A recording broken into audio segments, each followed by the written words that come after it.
Hoş aziz kardeşlerimiz onda kosmuş çalak alkışlarınlağa hürmetigi ot yürek sanatkarımız Taş Muhammed Batur'u teklif kılımız kını merhamet.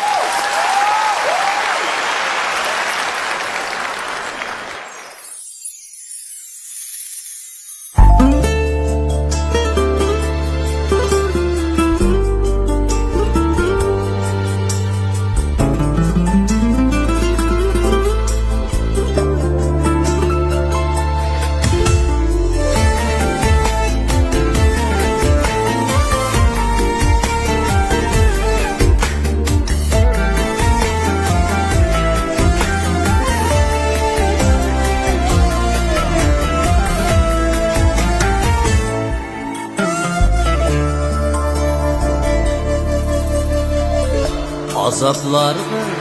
taşlasam ben senin için çıdap ki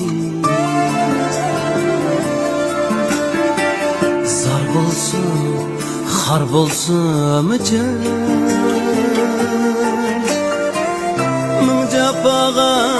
könüp gitmem Har bolsun zar bolsun senin için çıdap ki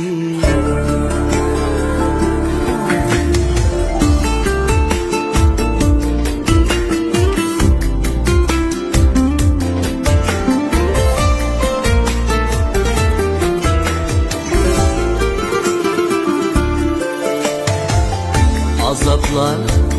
özün başlığı Gamsizledim oktaşlığı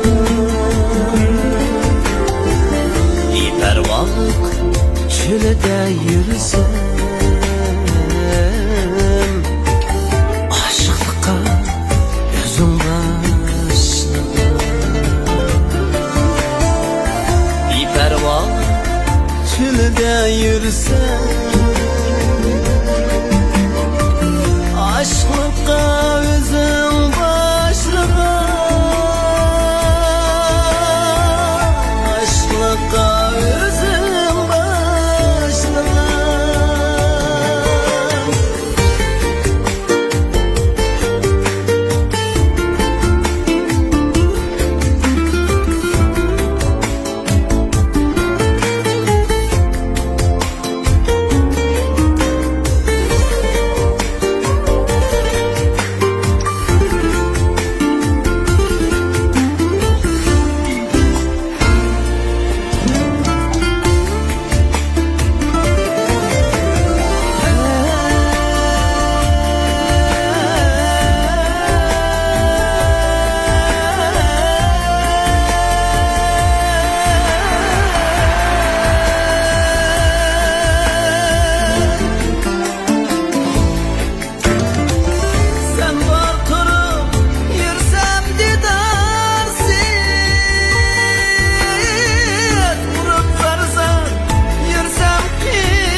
Agah bolgun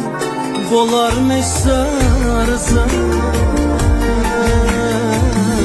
Bir ikilse bir neşir